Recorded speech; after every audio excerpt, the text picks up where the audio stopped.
L'importance de se connaître en fait personnellement, parce que quand on se connaît pas, on demande aux autres qu'est-ce que je fais.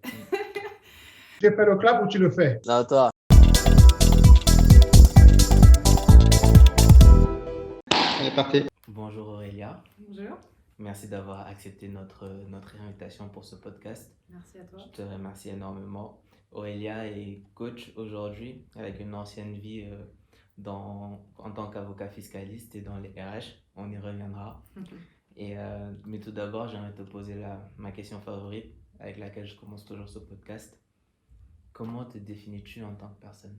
Pour me définir, je dirais que je suis quelqu'un d'assez sensible, très attaché à la beauté, mais la beauté au sens à la nature, à la musique, aux mots, à la lecture. C'est ce qui m'a toujours en fait guidée.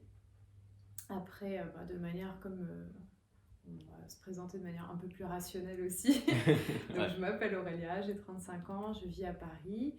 J'ai créé mon activité il y a 3 ans maintenant, dans l'accompagnement, principalement des femmes, autour de la connaissance de soi notamment. Tu parles d'accompagnement et de connaissance de soi. À quel degré penses-tu aujourd'hui être toi-même, si tu veux te mettre sur une échelle de 1 à 100? Je pense que je suis moi-même à 75%. En tout cas, ce dont j'ai conscience et ce que j'imagine pouvoir être, faire. J'ai enlevé pas mal de choses qui ne m'appartenaient pas. Ça m'a permis de me reconnecter à qui je suis, à ma réelle identité, on va dire. Donc déjà, c'est un super travail, je pense, qui me fait dépasser la moyenne. Je me sens de plus en plus accomplie. Et ce qui reste, je pense, c'est me réaliser encore plus avec des choses plus artistiques, ou voilà, des choses qui me parlent plus, voyager, enfin voilà, encore plein de choses à découvrir. Mais je dirais entre 75-76%. C'est très précis et tu parles de voyage et cette connaissance de soi aussi est un voyage qu'il faut prendre le temps de faire. Et je pense qu'on peut en parler tout de suite. Ça fera sens par la suite. Tu parles d'investir en soi. Parce que c'est un gros investissement. À quel point c'est important de prendre ce temps-là, de se connaître?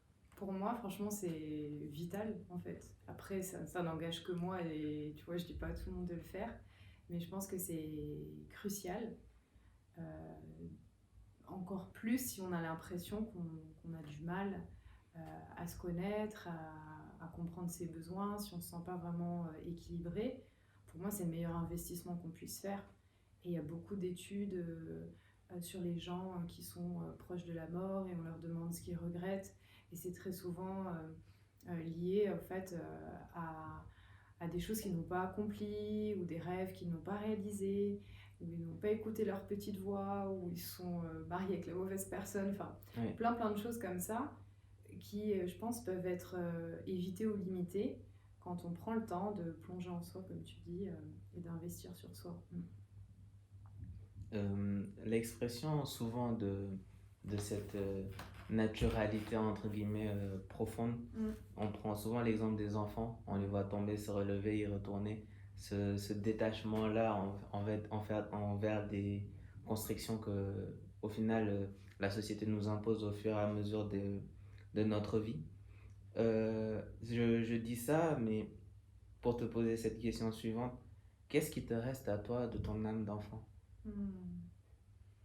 Honnêtement, c'est une question hyper difficile pour moi parce que contrairement à beaucoup de personnes, j'ai pas ces souvenirs-là de mon enfance. Je me suis jamais sentie insouciante. Je me suis sentie adulte très vite. Mon enfance n'était pas difficile particulièrement, mais pour moi, elle était lourde en fait. Donc il me reste quelques souvenirs, et ça va être des souvenirs avec ma grand-mère, où je dansais avec elle, où je cuisinais chez elle parce que j'avais envie de faire un gâteau et je mélangeais plein de trucs. Donc ça reste parce que c'est totalement intuitif. Et quand on finit cette phase-là, tu dis que si tu avais écouté ton intuition après le bac, tu aurais fait soit de la psychologie, soit une école de danse à New York. Comment tu vis cette période-là où tu racontes que tu pensais derrière, dans le fond de ta tête, que les autres savaient mieux pour toi ce qui est bon pour toi que toi? Bah, pour moi, c'était limite acquis ou une vérité que bah, les autres savaient mieux que moi, en fait. Et donc, même si j'avais cette petite intuition, je m'en souviens très bien, de faire, comme tu disais, une fac de psycho ou une prépa littéraire ou une formation de danse, je me suis tout de suite moi-même limitée en me disant il n'y a pas de débouché ou c'est trop cher ou enfin voilà. Mais c'est vrai que j'ai pas su m'écouter à l'époque. Pourtant maintenant avec le recul, je vois qu'il y avait vraiment quand même quelque chose qui correspond à ce que je fais aujourd'hui. J'ai pas forcément de regrets parce que je pense que j'avais dû certainement devoir passer par toutes ces étapes pour acquérir peut-être, tu vois, une sécurité intérieure, une organisation, plein de choses que ces études m'ont apporté. Mais d'où l'importance de se connaître en fait personnellement parce que quand on se connaît pas, ben, on demande aux autres qu'est-ce que je fais. Et à l'époque, c'était qui les autres? Bah, les autres, alors déjà, c'était pas mes parents parce que mes parents n'ont pas forcément fait d'études. Donc, bon, c'est pas eux qui allaient me conseiller. Les autres, ça va être, c'était plutôt mes amis en fait, ou des connaissances qui, comme moi, avaient eu leur bac et se demandaient bah, ce qu'ils allaient faire après le bac. Et c'était la première fois que tu partais de chez toi? Ouais. Comment ça se vit, le départ vers la capitale? Bah, moi, j'en avais vraiment envie parce que je voulais m'ouvrir à d'autres choses. Envie ou besoin? Un peu des deux, peut-être. Ouais. Je pense que c'était une envie qui cachait un besoin de grandir, de m'émanciper, de voir plus grand. Dans le sens où, bah, là où j'étais, je connaissais un petit peu, peut-être tout le monde. Enfin voilà, c'était un petit peu mort pour moi et j'avais envie de Paris. Ça me semblait. Ouais, voilà, le Graal, les gens, les soirées, la fac, enfin tout ça. Et donc, je suis venue en coloc et je me souviens au moment de partir, on est venu en train. Et là, j'ai pleuré parce que je me suis rendu compte que je quittais vraiment ma mère, j'allais plus la voir parce que comme elle m'a élevée seule, on était quand même finalement toutes les deux proches. C'est là où j'ai réalisé. Et puis après, bon, les choses sont enchaînées entre les études, les jobs étudiants, etc. Je pense que tu dis qu'être boursière sur critères sociaux. Quand on arrive, il y a une réalité, entre guillemets, financière. Je pose la question parce que je pense qu'il y a plein de gens qui vivent ou ont vécu cette phase-là de devoir partir de chez eux, d'avoir été un peu, entre guillemets, contraint par une certaine idée dans leur choix d'études. C'est quoi ta plus grande leçon que tu apprends à cette période-là? Bah, je pense que j'apprécie encore plus ce que j'ai maintenant. Quand je dis ce que j'ai, ça va être pas forcément des biens matériels, mais ce que j'ai accompli. Sur le moment, bon, bah, c'est un peu du day-to-day ou de la survie, il n'y avait pas forcément de leçon, si ce n'est de pouvoir me débrouiller seule. Mais avec le recul, c'est vrai que je pense que j'apprécie encore plus. Quand j'ai prêté serment, bah, voilà. Et après cette ponctuation-là, tu commences à travailler, tu t'insères dans le milieu professionnel. Comment ça se passe au début? Bah, j'ai commencé chez EY, Ernst Young à l'époque, c'est un cabinet d'avocats à la Défense. Déjà, j'ai postulé vraiment, tu vois, des fois on a des croyances sur soi-même, je me suis dit je serais jamais prise parce que dans ces cabinets, je pensais qu'il fallait j'avais deux Master 2, mais un MBA, enfin plein de trucs en plus. Et j'ai été prise et c'était vraiment bien au début. Parce que il y avait un côté nouveau, c'est un grand cabinet, donc j'ai tout de suite travaillé avec beaucoup de personnes. J'ai été responsabilisée quand même assez vite. Les gens étaient hyper sympas. Ça m'a mise en mouvement, j'ai commencé à avoir un salaire décent. Enfin, c'était vraiment cool. Pour moi, c'était une super période et j'en garde des bons souvenirs. Et comme c'était assez dynamique parce qu'il y avait beaucoup Ouais, voilà, il y a beaucoup de personnes qui bossent, il y a beaucoup de juniors, il y a beaucoup d'arrivées. On était une équipe, on s'entendait hyper bien entre juniors. Donc c'était plutôt agréable. Ouais. À quel moment ça vient le changement où tu commences à te sentir un peu confiné dans cette vie-là, où au final tu te rends compte que un peu les effets de ce choix ou non-choix que tu avais fait à la sortie du lycée et l'obtention du bac? Ouais, c'est une super bonne question parce que c'est vraiment ça, c'est le sentiment d'être un peu confiné ou étriqué. Au début, comme je te disais, c'était enfin, voilà, c'était la découverte, c'était plutôt cool. Après, donc j'ai commencé à la Défense et ensuite, au bout d'un an, je crois, on a changé de tour. On est allé à la tour First, Oui. qui est tu sais, la plus grande des tours. Et on avait moins d'espace. Donc déjà, je me suis retrouvée avant, j'avais un bureau. Là, je me suis retrouvée dans un open space, mais qui était plutôt comme dans un couloir. Oui. Donc déjà, moins d'espace. Je prenais le métro et j'avais des moments où quand on sortait, je pense que la bouche de métro, elle a été construite en 1970 quand il n'y avait pas de tour. Et là, tu as la plus grande tour de France et les gens sont... C'est une fourmilière. Voilà, et il y avait ce côté, tu sais, très robot, enfin très robotisé, tout le monde marche, on est collé aux gens. Donc là, c'était un petit peu déjà lourd. Après, j'ai aussi pas mal de collègues qui sont partis, donc j'avais moins d'affect.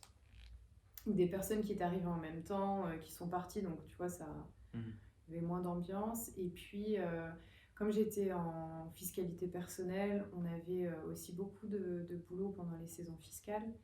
Et je me souviens que peut-être au bout de la 3e saison, je commençais à avoir vraiment du mal à tenir. Tu vois, je pense que c'était un trop-plein. J'avais peur de m'éteindre en fait. Ouais. Qu'est-ce qui motive ce premier changement de carrière vers les ressources humaines? Bah, il y a 2 choses. Il y a déjà un travail que j'avais commencé à faire de mon côté en faisant une thérapie, une analyse avec une psychanalyste, très rapidement après avoir commencé en cabinet, mais pas du tout pour changer de voie. Comme je te le disais au début, je m'intéresse pas mal à la psychologie, etc. Donc je sentais qu'il y avait un truc, tu vois. Je savais pas, mais voilà. Il y avait quelque chose. Exactement. Donc ça m'a déjà, je pense, amené à autre chose que la vie professionnelle comme source d'épanouissement. Ça m'a appris à me connaître. Et puis surtout, je sentais que j'avais besoin de plus de temps. Et en cabinet d'avocat, même si mes horaires par rapport à la plupart des gens étaient corrects, je finissais rarement après 20h, mais bon, même en finissant à 20h et en travaillant parfois les week-ends pendant la saison fiscale, il y avait peu de temps pour moi. Donc c'était un besoin viscéral de temps. Et puis on m'avait contacté, un cabinet de chasseurs de tête m'avait contacté pour un poste en entreprise qui, pour être honnête, correspondait à mon profil, mais j'avais pas non plus un engouement extrême. Oui, oui. Même si en vrai ça s'est hyper bien passé, mais bon voilà, c'était pas le dream job. Ouais, c'était un choix par défaut limite. Ouais, c'était un choix en conscience cette fois de me dire ok, c'est pas le job de ma vie, mais en revanche ça me permet d'avoir plus de temps. Tu commences, comme tu le dis, ça se passe bien. Et là, une deuxième fois, on ressent encore le besoin d'autre chose. Ouais. Autant la première fois, on peut se dire c'est un saut, on dépasse ses peurs et on y va. Mais comment ça se passe cette deuxième fois-là? Est-ce qu'il y a des doutes? Est-ce qu'on se dit on va un jour se plaire dans quelque chose? Comment ça se passe mentalement? Ça va peut-être rassurer les personnes qui ne savent pas du tout quoi faire. J'étais vraiment dans une phase où, contrairement au cabinet d'avocat où c'était hyper stimulant, parfois trop, là j'étais des fois dans des phases d'ennui profond. La tête qui tombe. Exactement. Je veux dire que je me souviens, parfois j'étais devant mon ordi, et j'avais ma main sur la souris comme ça, et puis il y avait moins de pression qu'en cabinet d'avocat. Mais en revanche, ce qui m'a aidée, c'est que dès que j'ai été recrutée par une personne qui est parti à la retraite 2 mois après mon arrivée. Donc j'étais ok, super. Parce que j'étais venue pour elle, dans le sens où c'était la seule personne avec laquelle j'allais travailler. Et en fait, elle a été remplacée par une autre personne, un homme, qui était vraiment, qui est vraiment génial, très à l'écoute, qui m'a toujours laissé libre, et puis qui a compris après que j'avais envie d'autres choses et qui m'a pas forcé à rester. Et puis, je me souviens avoir eu une proposition quand j'étais en entreprise d'une autre boîte, hyper bien payée, rooftop dans le 17e ou le 16e, enfin j'étais sur le papier, c'était parfait. Mais là, comme j'avais appris à me connaître un peu mieux, je me suis dit, si je suis honnête envers moi-même, je sais que ce n'est pas la direction vers laquelle j'ai envie d'aller. Donc même si je ne sais pas quoi faire, je ne prends pas cette option parce que je sais que ce n'est pas ma direction. Mais en revanche, comme j'ai eu cette proposition, j'en ai parlé à mon employeur et j'ai pu négocier un jour de télétravail dont j'avais besoin, une augmentation plus faible, mais quand même une augmentation. Et ça, je pense qu'avant, j'aurais pas eu, pas la lucidité, mais je me serais dit, c'est binaire, c'est je vais ici ou je reste ici. Et là, je me suis dit, je ne vais pas ici, mais peut-être que je peux faire de cette expérience une opportunité. Et là, le jour de télétravail, c'était le point de départ où ça m'a permis de mettre de l'air un petit peu dans le quotidien, de moins prendre les transports en commun et d'avoir plus de temps pour moi. Et encore, voilà, ce temps, je l'ai plus ou moins investi des thérapies, des livres, des voyages, plein de choses comme ça. Je dis que pas forcément partir, mais mieux rester. Et c'est un moment, est-ce qu'on peut penser que c'est un moment charnière pour toi qui va te pousser à encore plonger plus, à te rendre compte de ton hypersensibilité, à plus te connaître et te dire qu'en fait, je vais retourner un peu vers la psychologie, ce que tu pensais faire au tout début, une sorte de boucle. Exactement, parce que comme je ne me sentais pas forcément à l'aise à la cantine, entre midi et 2, enfin tu vois, c'était des environnements, la cantine elle est plus ou moins sous terre, pareil j'ai besoin de lumière et tout, donc c'était des trucs qui me pesaient, qui me prenaient de l'énergie, donc très souvent quand je pouvais, j'allais déjeuner seule, je lisais, j'écoutais des podcasts, je me nourrissais beaucoup intellectuellement. Et tous mes livres étaient autour de la psychologie, la spiritualité, développement personnel, etc. Et je me suis fait coacher à un moment donné. Et grâce à ce coaching, j'ai commencé à développer d'autres projets. Le premier, ça a été de devenir formatrice pour avoir un peu plus d'interaction en fait. Parce que le côté, je suis derrière un ordi et je parle à mon écran. Mais comme tu l'as dit justement, ça a renvoyé beaucoup à ce que j'aimais déjà. Donc, je me suis dit, bon, je ne sais pas si j'ai envie d'être coach, mais en tout cas, si je fais une formation pour lire des choses que je lis déjà naturellement sur mon temps libre, ça devrait le faire. Et donc, c'est comme ça que j'ai commencé à faire d'autres choses. Et ça, c'était au bout de 2 ans et demi, je crois, en entreprise. De ce que j'ai compris jusqu'ici, la routine, c'est vraiment pas pour toi. Ça te met dans une position, encore une fois, on va utiliser le mot et ça correspond à la période, mais très confinée. Là, tu te lances un peu dans un mode d'entrepreneuriat, d'indépendance. Comment tu vis ce bond-là? Parce que ça reste encore un changement différent de ce que tu avais déjà connu, où tu te lances seul et tu seras en mouvement et que chaque jour sera différent et qu'on casse la routine. En fait, je pense que j'ai quand même besoin de structure et d'une certaine forme de routine, mais ce que j'ai compris, c'est qu'il me faut une routine qui me convienne, qui me nourrisse, et pas une routine qui me draine en fait. Et c'était le cas avant, c'est dans le côté routinier, routinier, mais en fait pour quelque chose que j'aime pas. Et la transition, c'était pas forcément évident en fait, parce que dans ma tête, j'avais une idée de je quitte l'entreprise, je vais vivre ma meilleure vie, je vais voyager tous les jours. Donc j'ai quand même voyagé, mais je me suis rendu compte qu'en fait, la liberté, elle n'avait de sens qu'avec un cadre. Parce que la liberté pour la liberté, moi qui ai tendance à avoir plein d'idées, en fait, à un moment donné, je faisais rien Oui. parce que comme je pouvais tout faire, je savais pas par quoi commencer. Mm. Je me suis laissé le temps et puis peu à peu, j'ai une nouvelle routine mais qui me correspond plus. Donc pour toutes les personnes qui peuvent être très sensibles, hypersensorielles, par exemple, maintenant, je peux commencer ma journée en prenant d'abord du temps pour moi. Et alors qu'avant, je le faisais un petit peu, mais si je ne m'étais pas levée suffisamment tôt, je partais tout de suite dans la fosse. Ouais. Et je trouve que quand tu es sensible, c'est difficile parce que ça te décentre directement en fait. Tu es tout de suite mêlé à la foule, etc. Donc là, j'ai une routine, mais plus de centrage. Tu es dans une phase où tu es plus aligné, où tu te connais un peu plus. Quelle est la plus grande réalisation que tu fais par rapport à toi-même? En fait, il y a deux choses. Déjà, c'est que je suis créative.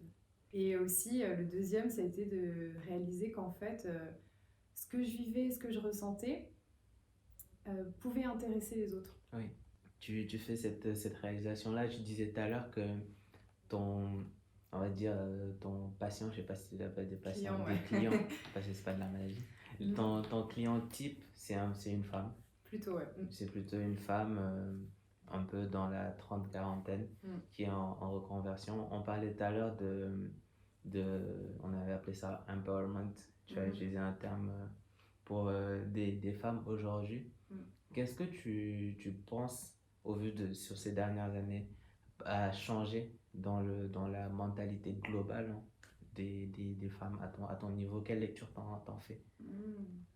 Moi, je pense qu'il y a de plus en plus de femmes qui s'autorisent à être plusieurs choses en même temps et des choses qui, d'ordinaire, sont opposées.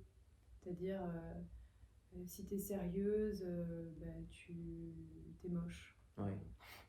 C'est totalement cliché, mais si t'es mignonne, t'as rien à dire. Et si tu privilégies ta carrière, t'as pas de mec. Je trouve qu'il y a de plus en plus de femmes qui incarnent plein de choses, qui sont beaucoup plus diversifiées qu'avant, où on avait une certaine image de ce qu'était la réussite. On a beaucoup plus de modèles qu'avant en fait. Oui. Il y a plus de modèles et plus de modèles diversifiés. Et je pense que les femmes prennent de plus en plus conscience de leur puissance, dans le sens vraiment noble du terme, pas dans le sens pour écraser des personnes, mais se disent, mais en fait, je croyais que je ne pouvais pas faire ça, mais je réalise qu'elle le fait, donc pourquoi moi je ne le ferais pas? À quel point penses-tu que ces clichés-là étaient en fait des chaînes, entre guillemets, pour les femmes? Et aujourd'hui, quel est ton discours quand tu arrives en face de tes clients pour leur dire qu'en fait, non, on peut s'en défaire? En quoi c'est des chaînes parce que ça limite, forcément. Et ça limite par des projections, pas par quelque chose qu'on a expérimenté. On projette sur cette personne qu'il y a un modèle pour avoir du succès, un modèle pour être heureuse, un modèle de couple, un modèle de physique, etc. Donc déjà, c'est même pas une réalité, c'est une projection sur un type de personne. Enfin voilà, c'est hérité de la société, c'est hérité de plein de choses. C'est aussi des chaînes par rapport à nos propres mères, nos propres grands-mères, toute notre lignée de femmes, parce que très souvent elles se sont sacrifiées. Et donc on porte en nous cet héritage en fait, même si on n'en a pas forcément conscience.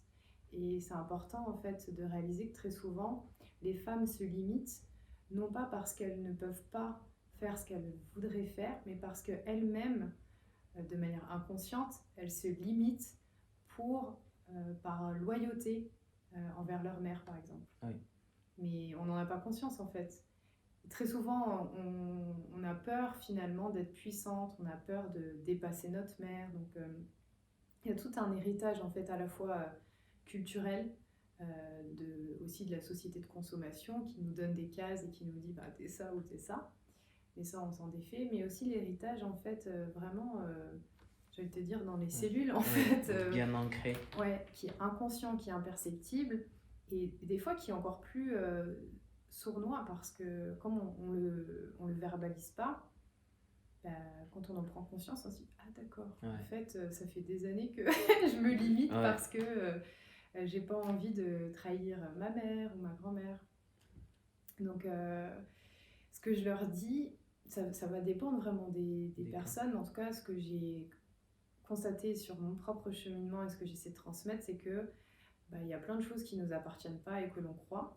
Et la première étape, c'est de un peu auditer sa vie passée et de voir comment s'est construite notre estime, comment sont construites nos croyances sur, je sais pas, sur la valeur, sur la confiance, sur l'argent, et de rendre, enfin de déterrer un peu toutes ces croyances parce que on peut faire une super formation, on peut faire rencontrer des super associés, etc. Mais si dans le fond, on croit inconsciemment et on est persuadé qu'on ne mérite pas d'être heureuse, en fait, on va se limiter. Donc c'est vraiment déterrer en fait nos croyances les plus profondes sur des thèmes très importants comme la valeur que l'on se porte en tant que personne, la femme, la carrière, l'argent, enfin voilà, plein de choses comme ça à réactualiser. Tu m'as facilité un peu la transition parce que tu parles aussi dans cette valeur-là, l'argent. Tu parles d'argent. Qui est quelque part synonyme de valeur, Totalement. d'estime de soi-même. Hein. C'est un grand sujet. Et pour aussi un peu faire le lien avec ce que tu disais tout à l'heure, quand tu commences à gagner ta vie, j'aimerais te poser une question par rapport à l'argent. Parce qu'il y a plein de gens qui aujourd'hui, avec les études, avec ce système social justement qui est très bien fait et qui permet en tout cas de ce point de vue-là, de pouvoir casser des lignes sociales. Quand on commence à gagner sa vie, quand on commence peut-être à gagner plus que ses parents, quelles sont les erreurs à ne pas faire d'un point de vue finance perso? C'est difficile, mais chacun fait son truc, donc je n'ai pas forcément de conseils à proprement parler. Mais je dirais déjà, le premier conseil, c'est de revoir ses conceptions sur l'argent et de voir ce que ça représente pour nous, pour alors soit investir ou soit ne pas tout dilapider nécessairement parce que profiter, mais savoir pourquoi on le dépense, savoir ce que représente l'argent pour nous, enfin voilà, travailler sa notion d'argent en fait, sa conception par rapport à l'argent, son rapport au temps, et de savoir si on a un rapport assez sain avec l'argent. Parce que c'est plutôt le rapport à l'argent que la somme d'argent qui va faire la différence. On va parler un peu de futur. Où te vois-tu dans 5 à 10 ans, au vu déjà des chamboulements qu'il y a eu sur les 5 à 10 ans passés? Ouais. Je me vois dans une maison. Ça, c'est En fait, quand j'avais fait mon coaching il y a 3-4 ans, le coach m'a dit quel est ton objectif. Je dis je me vois dans une maison avec des baies vitrées, de la nature, du soleil, en train d'écrire un livre, etc. Et là, il est un peu... il me dit d'accord, ok. Et le premier pas, ça serait quoi? Et en fait, je pense que c'était ma vision un peu d'un idéal. Donc je me verrais dans un espace lumineux où je pourrais travailler de chez moi, avoir un espace où je pourrais accueillir aussi des clients, des personnes, pour créer, vraiment j'ai envie d'être un max en autonomie, pouvoir faire un max de choses chez moi ou à proximité, avec des enfants j'espère. Enfin voilà, être sereine, parce que c'est aussi pour ça que j'ai fait tous ces choix, c'est parce que j'avais pas envie, le jour où j'aurai une famille, d'être stressée et de leur faire porter mon stress. Oui. Et qu'est-ce qu'il y a dans ta bucket list? J'aimerais écrire un livre, je sais pas sur quoi, mais ça serait vraiment un super accomplissement pour moi. Est-ce que c'est un principe, un socle duquel aujourd'hui tu penses que tu ne t'éloigneras jamais? Je pense en fait ce que je veux garder, c'est pouvoir être qui je suis sans me sentir travestie, sans me contorsionner pour rentrer dans une case, pour être validée. C'est vraiment, alors ça paraît bidon de dire être qui je suis, maintenant que j'ai beaucoup plus conscience de ce qui m'anime intérieurement, de mes valeurs, de ce qui me fait du bien, ce qui me fait pas du bien, en fait j'ai plus du tout envie de trahir ça. C'est un peu comme si, je sais pas, t'as compris que le mur est blanc. Une fois que tu as vu qu'il était blanc, tu vas pas dire qu'il est brun, tu vois. Ouais. Parce que tu sais qu'il est blanc. Ouais. Avant, peut-être que tu pouvais dire ah, ouais, ok, il est brun. Ouais. Mais parce que tu savais pas. Mais une fois que tu as compris et que c'est difficile de faire autrement. Et en plus, quand tu es une femme, comme je disais tout à l'heure, tu as pas mal d'injonctions. Il faut être comme ci, il faut être comme ça. Et on peut avoir tendance à se dire je mets cette partie-là de côté. Par exemple, moi je fais de la danse et je me disais mais peut-être qu'il ne faut pas que je mette des vidéos de danse sur mon compte Instagram parce que si ce RH me contacte et va sur mon compte, qu'est-ce qu'il va se dire? Enfin voilà, encore des projections. Oui. Et puis en fait, plus j'apprends à me connaître et à m'accepter dans toutes mes facettes, je me dis en fait, est-ce que moi j'ai envie de travailler avec un RH qui va me juger parce que je fais de la danse? Et donc, non. Donc en fait, pourquoi je le ferai en fonction de lui alors que j'ai pas envie de travailler avec lui? Dans le fond, si je suis honnête avec moi-même, et si je l'assume, il y aura sûrement une autre personne que ça va inspirer, soit s'assumer encore plus, soit travailler avec moi. Donc c'est vraiment un truc de réunification de toutes ces parties en fait. On arrive sur le dernier segment où je te posais des petites questions vraiment légères et où j'aurais besoin que tu me donnes la première idée qui t'arrive en tête. Ok, alors je ferme les yeux. Qu'est-ce que tu juges important et que tu penses que plein de gens ignorent ou oublient? Je vais me répéter, mais je pense que ce qui est important, c'est de se connaître. En fait, il y a beaucoup de gens qui pensent que le bonheur, c'est une fin en soi. Genre, je veux trop être heureux, comment je fais être heureux, etc. Mais ils oublient, ou alors ils veulent avoir confiance en eux, mais ils oublient qu'en fait, c'est parce qu'on se connaît et qu'on agit en fonction de qui on est, qu'on est heureux ou qu'on a confiance. Quel livre as-tu le plus apprécié? Il y a un livre que j'ai adoré, c'est un gros pavé, mais qui est vraiment bien, qui s'appelle « Les femmes qui courent avec les loups ». Qu'est-ce que j'ai d'autre comme livre que j'ai adoré? Arnaud Desjardins, Les chemins de la sagesse. Un autre pour l'enfant intérieur.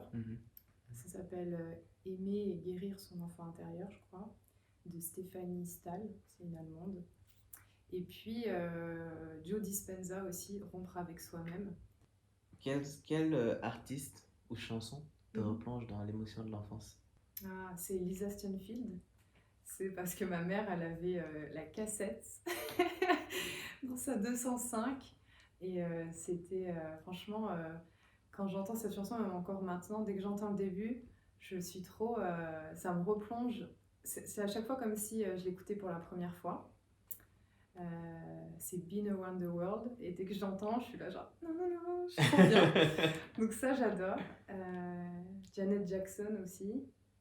Ouais, et Bob Marley. Et à l'inverse, qu'est-ce que tu écoutes aujourd'hui? J'écoute plein de choses. Plutôt R&B, hip-hop, même du classique. En artiste, j'adore Anderson .Paak. Voilà, tu vois, quand tu l'écoutes, ça te touche tout de suite. C'est la joie, donc je l'adore. Miguel, Erykah Badu, James Blake, Tame Impala. Voilà. En fait, la musique, c'est aussi une énergie, une vibration. Donc, il y a vraiment des musiques qui peuvent me mettre tout de suite dans un bon état d'esprit et c'est hyper ressourçant. 5 personnes avec qui tu aimerais passer un dîner pour avoir une discussion. Toi, maintenant. Merci. On a beaucoup de points communs, Anderson .Paak, tout ça. Je pense que voilà, ça serait nourrissant. Une personne que j'aimerais vraiment trop rencontrer et du coup que j'aimerais avoir un dîner, c'est Pierre Rabhi, je sais pas si tu connais. Non. qui est un écologiste. Enfin, il est âgé, il écrit plein de bouquins, mais enfin, il incarne pour moi la sagesse dans son regard. Enfin, je sais pas, il est hyper calme, hyper intéressant. Il a une approche de la vie, de la philosophie, de la nature, enfin, qui est très très riche. Donc lui, Anderson .Paak, un mec qui fait rire, genre Fabrice Lucchini, Laurent Baffy, Benoît Poulvord, mais c'est quelqu'un de drôle quand même pour voilà. Pour détendre. Exactement. Inès Leonardozzi, je sais pas si tu connais. C'est une entrepreneure aussi qui a fondé Digital for the Planet pour l'écologie numérique, qui fait aussi voilà, plein de masterclass autour du mieux vivre, qui est très inspirante justement par rapport à ces femmes-là que je cite, qui incarnent un peu tout en même temps. Et je la trouve hyper inspirante, douce. Elle est jolie, mais dans son cœur, quoi. Elle est jolie physiquement, mais elle dégage vraiment un truc de bonté. Qui aimerais-tu voir participer à ce podcast? Mes deux amis, Edme Donna et Florent Alexis, qui a fondé sa marque de costumes sur mesure pour hommes. En tout cas, c'était un plaisir de partager, vraiment, c'est trop cool. D'échanger avec toi. C'était, comme tu l'as dit, on a plein de points en commun. Je te laisse le mot de la fin. Bah déjà, merci. Et pour toutes les personnes qui regarderaient, même si vous vous sentez perdu, investir sur soi, c'est jamais perdu. C'est pas forcément linéaire, des fois on peut avoir l'impression que ça sert à rien, mais prendre le temps de se connaître, c'est la meilleure chose à faire sur Terre, je pense. Et de rigoler aussi, enfin voilà, parce que des fois il y a un côté ennuyeux, on croit qu'on va apprendre à se connaître, qu'on est tout le temps en train de creuser, etc. Il ne faut pas oublier que de l'autre côté, bon, il y a quand même la vie qui se déroule. Il faut qu'elle s'appelle. Profitez aussi, voilà. Donc investissez sur vous-même. Merci d'avoir écouté cet épisode d'Harmony Stories. Pour ne pas rater la suite, pensez à vous abonner à Harmony Stories sur votre plateforme de podcast favori et sur YouTube. Vous pouvez nous suivre sur Twitter et Instagram où nous sommes le plus actifs. À très bientôt.